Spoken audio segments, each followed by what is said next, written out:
नमस्कार बंधु, राधे राधे। मैं नंदिनी प्रिय संस्कृतम में आप सभी बंधुजनों का स्वागत करती हूँ। तो जैसा कि हम प्रश्न उत्तर रहे हैं, यह जो प्रश्न उत्तरी है वो यूजीसी नेट संस्कृत 25 कोड का जो है हमारा 2023 मार्च में जो परीक्षा हुआ था वह प्रश्न पत्र हम देख रहे हैं। तो हमने अब तक 30 प्रश्नों को देख लिया है। अब हम 31 नंबर प्रश्न से देखेंगे। तो चलिए बहुत विलंब न करते हुए हम अपने प्रश्नोत्तरी शुरू करते हैं। और हाँ, यदि चैनल पर नए हैं तो चैनल को सब्सक्राइब कर दें, वीडियो को लाइक कर दें और वीडियो देखें, कैसा लगा कमेंट भी करें। तो चलिए शुरू करते हैं। 31 नंबर प्रश्न में पूछा गया है, उत्तर रामचरिते पदवाक्य प्रमाणज्ञो भवभूतेर्नाम जतुकर्णिपुत्रः इति केनोक्तम। यह किसके द्वारा कहा गया है? तो चलिए देखते हैं कि यह किसके द्वारा कहा गया है। तो जो भवभूति जी हैं हमारे संस्कृत साहित्य में, उनकी 3 नाटक बहुत प्रसिद्ध, 3 ही मिलती है रचनाएं और वो भी बहुत प्रसिद्ध नाटक है, मालती माधव उत्तर रामचरितम और महावीर चरितम। तो ये जो उत्तर रामचरितम जो कि हमारे पाठ्यक्रम में भी है, तो उसमें राम के जीवन के उत्तर भाग अर्थात रावण वध के पश्चात राज्याभिषेक से आरंभ करके सीता निर्वासन तथा बाद में सीता के पुनः समागम तक की कथा का वर्णन है। उत्तर रामचरितम की कथा वस्तु प्रख्यात अर्थात ऐतिहासिक है। नाटक के प्रारंभ में 12 पदानांदी है। इसके पश्चात प्रस्तावना का आरंभ होता है, जिसमें सूत्रधार कवि के वंश, नाम इत्यादि का तथा नाटक के नाम का परिचय देकर राज्याभिषेक कालीन कुछ घटनाओं का निर्देश करता है। तो वहाँ पे ये कुछ पंक्तियाँ मिलती हैं कि अलमपि विस्तरेण अद्य खलु भगवतः कालप्रियानाथस्य यात्रायाम् आर्यमिश्रान् विज्ञापयामि एवमत्र भवन्तो विदां कुर्वन्तु अस्ति खलु तत्र भवान् काश्यपः श्रीकण्ठपदलाञ्छनः पदवाक्यप्रमाणज्ञो भवभूतिर्नाम जतुकर्णिपुत्रः। तो इस तरीके से वहाँ पे पंक्ति मिलती है, अर्थात जो कि अधिक विस्तार की आवश्यकता नहीं है। आज भगवान कालप्रियानाथ अर्थात शिव के वार्षिकोत्सव के अवसर पर मैं आप महानुभावों को सूचित करता हूँ कि आप लोगों को ज्ञात हो कि कश्यप गोत्र में उत्पन्न श्रीकंठ उपाधिधारी व्याकरण मीमांसा और न्यायशास्त्र के ज्ञाता जतुकर्णी के पुत्र माननीय भवभूति नाम के विद्वान हैं। तो ऐसा सूत्रधार कहते हैं उत्तर रामचरितम में, प्रारंभ में ही उनका परिचय देते हुए कहते हैं। और यहाँ पर ये जो पदवाक्य प्रमाणज्ञ आया है, इसमें 3 पद है, वाक्य है और प्रमाण है और ज्ञ 4 पद हैं। तो यहाँ पर इन चारों से क्या क्या तात्पर्य लेना है, तो ये भी कभी कभी परीक्षा में पूछा जाता है कि पदवाक्य प्रमाणज्ञों में पद से हम क्या तात्पर्य लें। तो पद से हमें व्याकरण लेना है, वाक्य से मीमांसा लेना है और प्रमाण से न्याय लेना है, और ज्ञ अर्थात ज्ञाता। तो ये व्याकरण, मीमांसा और न्याय के ज्ञाता भी थे। तो इस तरीके से इस प्रश्न का जो है यथातथ्य विश्लेषण किया गया। अब हम अगले प्रश्न की ओर बढ़ते हैं। अगला प्रश्न है हमारा, अभिज्ञान शाकुंतलस्य प्रथम आंग्लानुवादेन केन कृतः। तो इस प्रश्न का आपका सही विकल्प जो है सर विलियम जोन्स महोदय हो जाएंगे। तो कालिदास कृत अभिज्ञान शाकुंतलम जो नाटक है इसका प्रथम अंग्रेजी अनुवाद सर विलियम जोन्स ने किया था। और सर विलियम जोन्स ने अपने द लास्ट थिंग्स की भूमिका में, ये जो इनका ग्रंथ है, इसकी भूमिका में कालिदास जी को भारत का शेक्सपियर कहा है। और विलियम जोन्स ने अंग्रेजी अनुवाद का जर्मन रूपांतरण, जो विलियम जोन्स ने किया है उसका जर्मन रूपांतरण जॉर्ज फोस्टर के द्वारा किया गया। और फ्रेंच में एम जोशी का हीटर रकेट एवं बाल्टनिंग ने जर्मन अनुवाद किया। ठीक है, इस तरीके से कुछ बहुत जानकारियाँ तो नहीं मिलती, लेकिन थोड़ी बहुत मिलती। यदि आपको और जानकारी हो तो आप लोग कमेंट के माध्यम से बता सकते हैं। हमें इतनी ही जानकारी थी। तो चलते हैं, आगे बढ़ते हैं। 33 नंबर प्रश्न की ओर बढ़ते हैं। 33 नंबर प्रश्न में पूछा गया है, सुवर्ण पुष्पां पृथ्वीं चिन्वन्ति पुरुषास्त्रयः इत्यादि पद्यं कस्य उदाहरणरूपेण ध्वन्यालोके उल्लिखितम्। तो यह प्रश्न आपका मुख्य रूप से ध्वन्यालोक से है।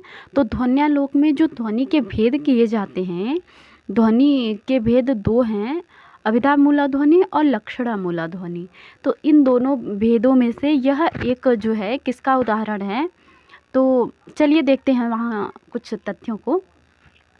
तो सबसे पहले ध्वन्यालोक में ध्वनि के लक्षण के विषय में कहा गया है, यत्रार्थः शब्दो वा तमर्थमुपसर्जनीकृत स्वार्थौ व्यङ्क्तः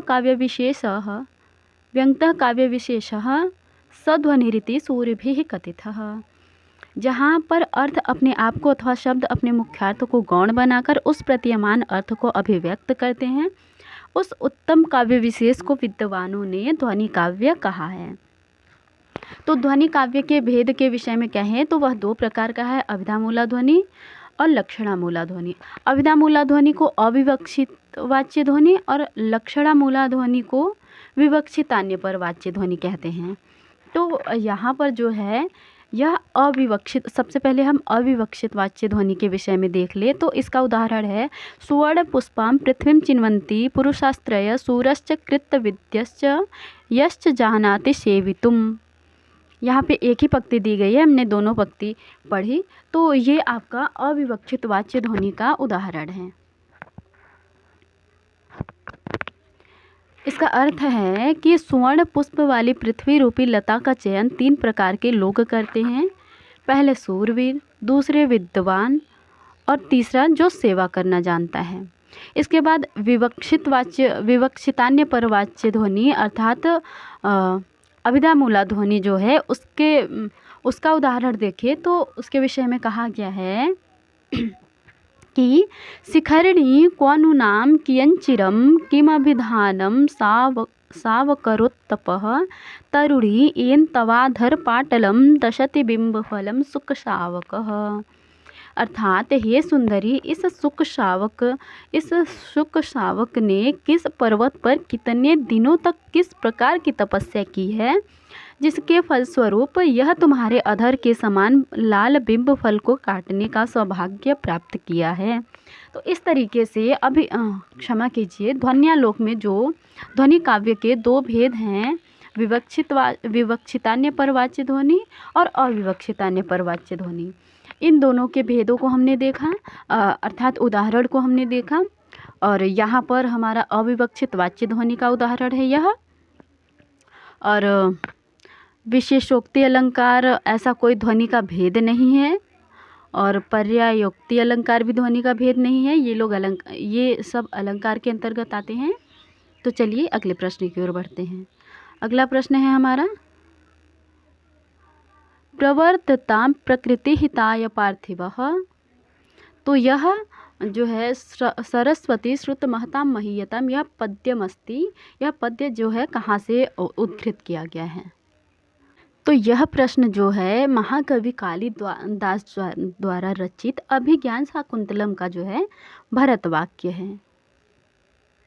महाकवि कालिदास जी ने जो है अभिज्ञान शाकुंतलम, विक्रमोर्वशीयम और मालविकाग्निमित्रम 3 नाटक लिखे हैं। उन्होंने 2 महाकाव्य रघुवंशम और कुमार संभवम, उसके बाद ऋतु संहार, ये कुछ प्रमुख ग्रंथ लिखे हैं। तो ये जो पद्य है वो अभिज्ञान शाकुंतलम का भरत वाक्य है। तो चलिए इसमें तो एक ही लाइन अर्थात 2 ही पंक्ति दी हुई है, हम पूरा श्लोक देखते हैं। तत्पश्चात उत्तर रामचरितम के भरत वाक्य को भी देखते हैं, क्योंकि भरत वाक्य हमारा मुख्य रूप से नाटक में ही पाया जाता है। तो देखते हैं भरत वाक्यों को, ग्रंथों के कुछ। तो सबसे पहले अभिज्ञान शाकुंतलम का भरत वाक्य देखते हैं। तो कहते हैं, अच्छा, अभिज्ञान शाकुंतलम का भरत वाक्य जो है राजा दुष्यंत के द्वारा कहा गया है। ऐसा नहीं है कि यह भरत वाक्य है तो आप लोग यह गलती कर दे कि उनके पुत्र का नाम भरत है तो भरत वाक्य भरत के द्वारा कहा गया है, नहीं, यह दुष्यंत जी के द्वारा कहा गया है। तो प्रवर्ततां प्रकृतिहिताय पार्थिवः सरस्वती श्रुतमहतां महीयतां ममापि च क्षपयतु नीललोहितः पुनर्भवं परिगतशक्ति परात्मभुः। इस तरीके से जो है अभिज्ञान शाकुंतलम का जो है हमने भरत वाक्य देखा। और इसमें कहा गया है कि राजा प्रजा के हित के लिए प्रयत्नशील हो, ज्ञान गरिष्ठ कवियों की वाणी का पूर्ण सत्कार हो, सर्वशक्तिमान स्वयंभू शिव मेरे पुनर्जन्म को निवृत्त कर दे, अर्थात पुनर्जन्म से मुक्त कर दे, ऐसा कहते हैं। उसके बाद उत्तर रामचरितम का भरत वाक्य हम देख लेते हैं। ये जो हमारा उत्तर रामचरितम है इसका भरत वाक्य देख लेते हैं। तो इसमें कहा गया है पापमभ्यश्च पुनाति वर्धयति च श्रेयांसी सेयं कथा मंगल्या च मनोहरा च जगतो मातेव गंगेव च, अर्थात माता और गंगा के तुल्य संसार का कल्याण करने वाली तथा मनोहर यह सुप्रसिद्ध कथा रामायण की कथा पापों से पवित्र करती है और कल्याण की वृद्धि करती है। उसके बाद रत्नावली, हालांकि हमारे प्रश्न में दिया नहीं गया है रत्नावली, लेकिन वह भी नाटक हमारे पाठ्यक्रम में लगा हुआ है, रत्नावली, मृक्षकटिकम इत्यादि, तो हम उनके भी भरत वाक्य को देख लेते हैं। रत्नावली का भरत वाक्य है उर्वीमुद्यामस्याम जनयतु विसृजन्वासवो वृष्टिमिष्टामिष्टै त्रैविष्टपानां विदधतु विधिवत् प्रीडनम विप्रमुख्याः। तो इस तरीके से रत्नावली का भरत वाक्य, इसमें कहा गया है अभिष्ट वर्षा करते हुए इंद्र जो है पृथ्वी को सस्य संपन्न बनावे, श्रेष्ठ ब्राह्मण यज्ञों से देवताओं को विधिवत तृप्त करें। उसके बाद मृक्षकटिकम जो है हमारा, उसके क्षमा कीजिए, भरत वाक्य में कहा गया है क्षीरिण्यः सन्तु गावो भवतु वसुमती सर्वसंपन्नस्या पर्जन्यः कालवर्षी सकल जनमनो नंदिनो वान्तु वाताः, अर्थात गाय दूध वाली हो, पृथ्वी सब प्रकार से धान्य से भरी पूरी हो, बादल सब समय समय जो है पर वर्षा करने वाला हो, सभी लोगों के मन को प्रसन्न करने वाली हवाएं बहें।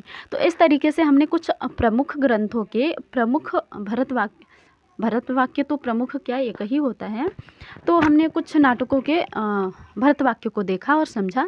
चलिए अब हम अगले प्रश्न की ओर बढ़ते हैं। इसमें रघुवंशम आपका महाकाव्य है और हर्षचरितम आपका आख्यायिका है।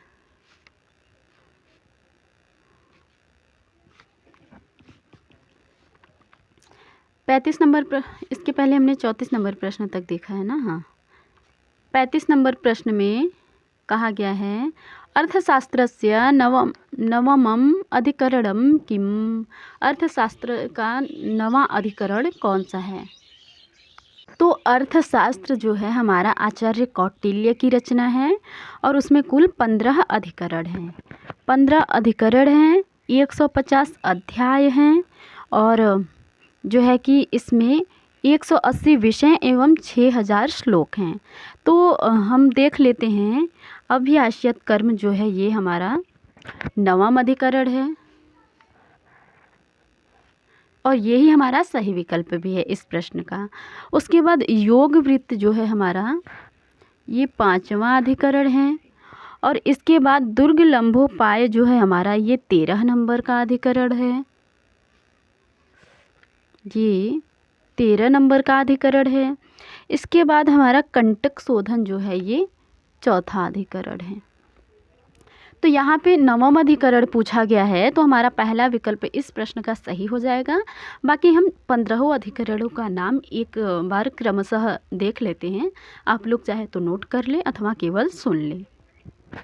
तो चलिए, विनयाधिकारिक, अध्यक्ष प्रचार, धर्मस्थली, कंटक शोधन, योगवृत्त, मंडल योनि, साडगुण्य, व्यसनाधिकारिक, अभियस्यत कर्म, सांग्रामिक, वृत्त संघ, आबलीयस, दुर्गलंभोपाय, औपनिषदिक, तंत्र युक्ति, ये आपके 15 अधिकरण थे, अधिकरणों के नाम थे। आप क्रमशः याद कर सकते हैं इनको।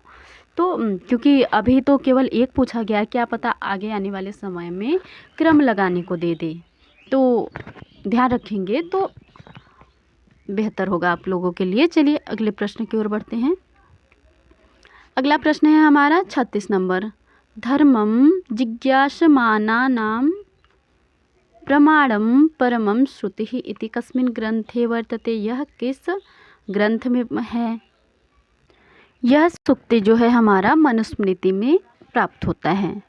चलिए इस सूक्ति से संबंधित और मनुस्मृति से संबंधित कुछ तथ्यों को देखते हैं। तो मनुस्मृति में जो है 12 अध्याय हैं कुल, और मनुस्मृति के द्वितीय अध्याय में धर्म जिज्ञासा में श्रुति परम प्रमाण और धर्म ज्ञान के पात्र का जो है वर्णन है, और उसी के विषय में यह सूक्ति आती है। पूरा श्लोक इस प्रकार है कि अर्थकामेषु आसक्तानां धर्म ज्ञानं विधीयते, धर्मं जिज्ञासमानानां प्रमाणं परमं श्रुतिः। अर्थात जो पुरुष अर्थ, सुवर्ण आदि, धन, रत्न, संपत्ति और काम वासना आदि इंद्रियों के विषय में नहीं फंसते हैं, उन्हीं को धर्म का वास्तविक ज्ञान होता है। जो धर्म के ज्ञान की इच्छा करे उनके लिए वेद ही सर्वोच्च प्रमाण है, अर्थात मुख्यतः वेद द्वारा धर्म का निश्चय करें,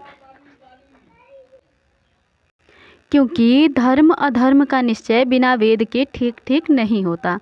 मनुस्मृति की कुछ अन्य महत्वपूर्ण सूक्तियों की बात करें तो आचारः परमो धर्मः श्रुत्युक्तः स्मार्त एव च, अर्थात वेदों में बताया हुआ और स्मृतियों में बताया गया भी आचार परम धर्म है। दूसरा अशुक्ति प्रसिद्ध शुक्ति जो है, वेदः स्मृतिः सदाचारः स्वस्य च प्रियमात्मनः एतच्चतुर्विधं प्राहुः साक्षात् धर्मस्य लक्षणम्, अर्थात वेद, स्मृति, सदाचार और अपने मन की परितुष्टि, इन 4 प्रकार के लक्षणों को धर्मज्ञ अर्थात मुनिजन धर्म का प्रत्यक्ष लक्षण बताते हैं। इसके बाद है अगली सूक्ति, धर्मार्थावुच्यते श्रेयः कामार्थौ धर्म एव च, अर्थ एवेह वा श्रेयस त्रिवर्ग इति तु स्थितिः, अर्थात किन्हीं लोगों से धर्म और अर्थ का श्रेय कहा जाता है, किन्हीं लोगों से काम और अर्थ का श्रेय कहा जाता है, किन्हीं लोगों से धर्म को ही श्रेय कहा जाता है, किन्हीं लोगों से अर्थ को ही श्रेय कहा जाता है, किंतु धर्म, अर्थ और काम इन तीनों का समुदाय ही श्रेय है, ऐसा सिद्धांत है। तो इस तरीके से इस प्रश्न का हमारा जो सही विकल्प है वो मनुस्मृति हो जाएगा। अगले प्रश्न की ओर बढ़ते हैं। अगला प्रश्न है हमारा, अष्टादश पुराणेषु न गण्यते। तो अष्टादश पुराणों में कौन नहीं गिना जाता है? तो सबसे पहले हम पुराणों की बात कर ले कि पुराण कौन कौन से हैं, तो फिर देख लेंगे कि उप पुराण, ये जो पुराण में नहीं गिना गया है वो उप पुराण के अंतर्गत आता है। हमारा नृसिंह पुराण आपका उप पुराण के अंतर्गत आता है। तो चलिए देखते हैं पुराण कौन कौन से हैं, उप पुराण कौन कौन से हैं, और पुराण और उप पुराण दोनों कौन से हैं। तो चलिए देखते हैं। पुराण भी आपके 18 हैं और उप पुराण भी आपके 18 हैं।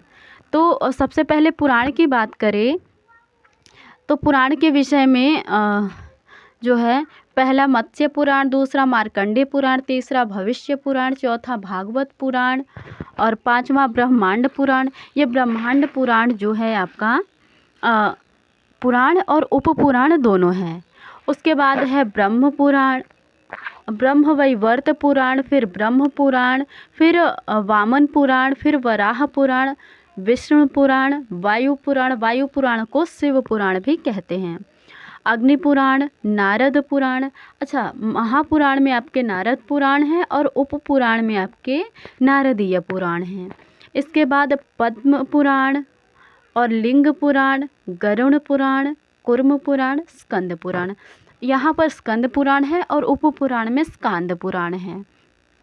तो चलिए हमने पुराणों को देख लिया, अब हम उप पुराण को भी देख लेते हैं। उप पुराण में है सनत कुमार, नारसिंह, स्कांद, शिवधर्म, आश्चर्य, नारदीय, कापिल, कल्की, औशनस, ब्रह्मांड, वारुण, कालिका, माहेश्वर, सांब, सौर, पाराशर, मारीच और भार्गव, ये आपके उपपुराण हैं। तो इस तरीके से इस प्रश्न का चौथा विकल्प जो है हमारा सही हो जाएगा। अब हम अगले प्रश्न की ओर बढ़ते हैं। 38 नंबर प्रश्न। 38 नंबर प्रश्न में पूछा गया है निघंटवः कस्मात्। चलिए इस प्रश्न से संबंधित जो हैं हम तथ्यों को देखते हैं। तो यास्ककृत निघंटु निरुक्त जो है निघंटु ग्रंथ की व्याख्या है। यह निघंटु ग्रंथ 5 अध्याय और 3 कांडों में विभक्त है। प्रथम 3 अध्याय नैघंटु कांड कहलाते हैं, चौथा एकपदिक या नैगम कांड कहलाता है, 5वां अध्याय दैवत कांड कहलाता है। इसके बाद प्राचीन काल में शब्द संग्रह रूपकोश ग्रंथों को निघंटु कहा करते थे। और निघंटु समाख्या अधिकरण में निघंटवः कस्मात् अर्थात निगमा इमे भवन्ति अर्थात निघंटु क्यों कहे जाते हैं, क्योंकि ये शब्द निश्चय से मंत्रों के अर्थों का बोध कराने वाले होते हैं, अतः इनका नाम निघंटु पड़ा। अब निघंटु के विषय में कहते हैं छांदोभ्य समाहृत्य समाम्नाताः, क्योंकि ये गवादि शब्द मंत्रों से बटोर बटोर कर एकत्रित किए गए हैं, अतः ये शब्द निश्चय से मंत्रार्थ का बोध कराने का सामर्थ्य रखते हैं। और फिर कहते हैं ते निघंटव एव संतो निगमना निघंटव उच्यन्ते इति औपमन्यवः। वे ये शब्द निश्चय पूर्वक मंत्रार्थ का बोध कराने के कारण निघंटु ही होते हुए निघंटु कहे जाते हैं, ऐसा औपमन्यव आचार्य का मत है। उसके बाद कहते हैं अपि वाहननादेव स्युः समाहता भवन्ति, अथवा क्योंकि ये शब्द सम जो है अच्छी तरह से पंचाध्याय में मर्यादा पूर्वक क्रमशः पढ़े गए हैं। और फिर कहते हैं यद्वा समाहृता भवन्ति, अथवा क्योंकि ये वैदिक शब्द मंत्रों से इकट्ठे किए गए हैं, अतः समाहरण क्रिया योग से समाहर्तु नाम पढ़ते पढ़ते उपसर्ग अव्यय आदि लग करके जो है निघंटु बोले जाने लगे। तो इस तरीके से इस प्रश्न का हमारा निघंटवः कस्मात् एते निगमा भवन्ति, यह सही उत्तर, इस प्रश्न का दूसरा विकल्प जो है सही उत्तर हो जाएगा। अब हम अगले प्रश्न की ओर बढ़ते हैं। तो 39 नंबर प्रश्न में पूछा गया है अधोलिखितेषु मनुस्मृतेः टीकाकारः कः। तो मनुस्मृति के टीकाकार कौन हैं? तो बहुत प्रसिद्ध टीकाकार यहाँ पर दिया गया है कुल्लुक भट्ट, ये मनुस्मृति के टीकाकार हैं। तो चलिए मनुस्मृति के प्रमुख टीका और टीकाकारों के विषय में देखें। तो मेधातिथि जी ने मनुभाष्य लिखा है, गोविंद राज जी ने मनु टीका लिखी है, कुल्लुक भट्ट जी ने मनवर्थ मुक्तावली लिखी है, सर्वज्ञ नारायण जी ने मनवर्थ वृत्ति लिखी है, राघवानंद जी ने मनवर्थ चंद्रिका लिखी है, मणिराम जी ने मनवर्थ बोधिनी लिखी है, रामचंद्र जी ने रामचंद्र जी ने चंद्रिका लिखी है, नंदन जी ने नंदिनी लिखी है और भारुचि जी ने मनुशास्त्र विवरण नाम की टीका लिखी है। ये हमने जितने भी टीका और टीकाकार बताए हैं ये क्रमानुसार काल क्रम के अनुसार जो है हमने बताए हैं। उसके बाद हमारे प्रश्न में जीमूत वाहन जी के विषय में दिया गया है। तो ये दाय विभाग और काल विवेक एवं व्यवहार मातृका के लेखक हैं और इनका समय 1100 से 1150 है। इसके बाद जो है हमारे शूद्र कमलाकर भट्ट जी, इनके विषय में कहा गया है निर्णय सिंधु तथा विवाद तांडव जो है कमलाकर जी का है और इनका समय है 1610 से 1640 के आसपास। और इसके बाद हमें कालीनाथ जी के विषय में कोई विशेष जानकारी नहीं मिलती है। बाकी ये इस तरीके से कुछ इस प्रश्न की व्याख्या हुई। चलिए अगले प्रश्न की ओर बढ़ते हैं। अगला प्रश्न है हमारा वाल्मीकि रामायण सुंदरकांडे सर्ग संख्या अस्ति। तो चलिए देखते हैं।